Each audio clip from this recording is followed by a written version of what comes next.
Timeline, 5000 ans d'histoire, Richard Fremder. Pour comprendre Stonehenge, d'abord, il faut s'en éloigner.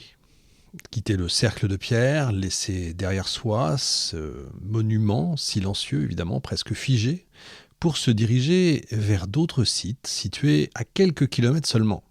Quelques kilomètres. Là, le paysage change.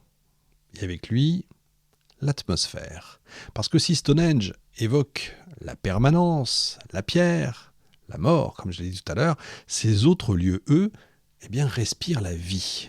Le premier d'entre eux s'appelle Woodhenge. Comme son nom l'indique, vous allez voir pourquoi. Aujourd'hui, il en reste presque rien. Quelques trous dans le sol, ce qu'on appelle des trous de poteaux, à peine visibles. Pourtant, il s'agissait autrefois d'une structure impressionnante. Une série de cercles concentriques de poteaux en bois, organisés selon un plan complexe. Un plan qui tendrait vers l'ovale, vous voyez, et probablement reliés entre eux par des linteaux. On dit probablement parce qu'en fonction, évidemment, plus ils sont lourds, plus ils s'enfoncent dans le sol, et en fonction du poids et du trou dans le sol, on retrouve le poids du poteau et de ce qu'il y avait au-dessus. Un monument vivant, en quelque sorte, qui serait instable, périssable, totalement à l'opposé, en fait, de la pierre. Mais ce qui frappe surtout, c'est son organisation interne. 10 cercles aux proportions soigneusement calculées. Des nombres qui ne doivent absolument rien au hasard. 12, 16, 32, 60. Des multiples, en fait, qui traduisent une pensée symbolique élaborée où le temps et l'espace se répondent. Le 4, c'est le chiffre de l'espace. Le 3, le chiffre du temps. Et au centre, le 12, qui réunit les contraires, en fait. On n'est pas dans un simple espace fonctionnel, vous l'avez compris.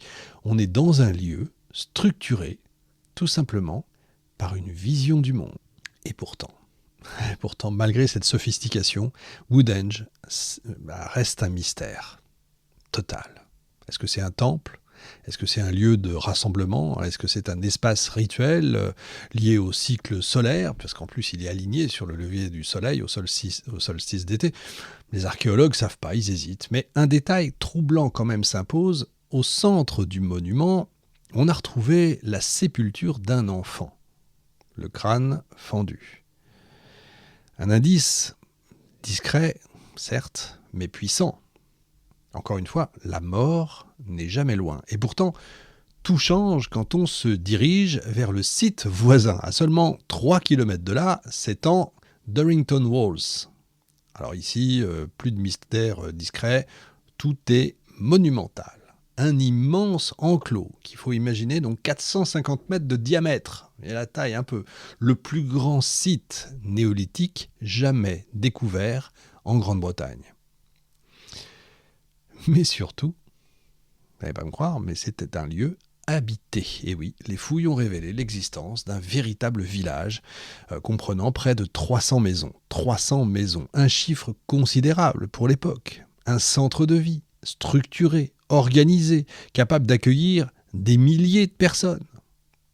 300 maisons, imaginez, vous mettez 3 à 4 personnes par maison, on est à plus d'un millier très rapidement. Et puis vous en mettez 6 ou 7, vous voyez ce que ça veut dire.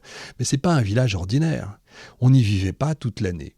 Non, on s'y retrouvait à des moments précis, dans des moments clés du calendrier, les solstices d'été et d'hiver. Et là, tout le site s'animait. Vous avez des milliers de personnes qui affluaient, pas seulement des environs, mais de toute la Grande-Bretagne. Certains parcouraient plus de 1000 kilomètres depuis les Orcades au nord de l'Écosse. Et ils arrivaient avec leurs troupeaux. Et ils festoyaient. Vous allez me dire, mais comment on sait ça ? Comment on sait qu'ils venaient avec quoi, etc. Tout simplement, les archéologues ont retrouvé des dizaines de milliers d'ossements d'animaux, des fragments de céramique qui portent encore des traces de nourriture, des restes de repas gigantesques, des porcs rôtis, des bœufs bouillis, consommés, on reste dans, évidemment c'est la Grande-Bretagne, le bœuf est bouilli, consommés en quantité massive, des festins collectifs où l'abondance semble presque quasiment excessive, comme si on cherchait à marquer un moment exceptionnel, une sorte de moment hors du temps, un moment de rassemblement, un moment de cohésion, un moment sacré. Et pourtant, là encore, il y a un détail. Il y a un détail qui dérange. Dans ce village immense où des milliers de personnes, encore une fois, se réunissent, où on vit, où on mange, où on célèbre, il n'y a pas de cimetière. Aucun espace réservé aux morts.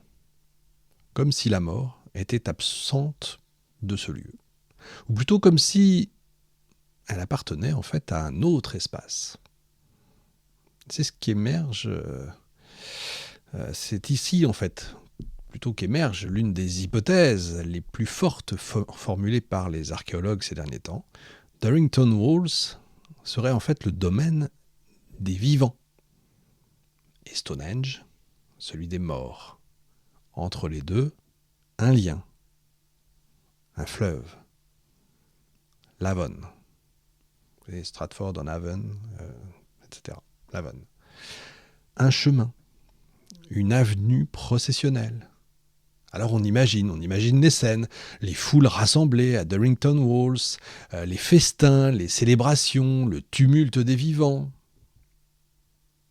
Et puis, au moment du rituel, au moment du départ, une procession qui s'ébranle, on quitte le village, on descend vers le fleuve, on suit son cours, et puis on remonte vers Stonehenge. Et là, tout change. Le bruit s'efface. La fête s'interrompt.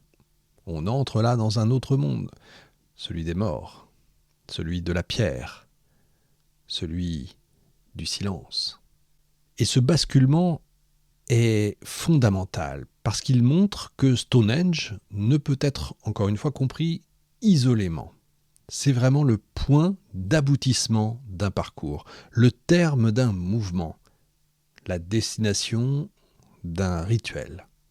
Et pour saisir entièrement, pleinement la portée de ce rituel, il faut maintenant élargir encore le regard, observer le paysage vraiment dans son ensemble, prendre le maximum de recul si vous voulez, parce que autour de Stonehenge, vous allez voir, la mort est partout.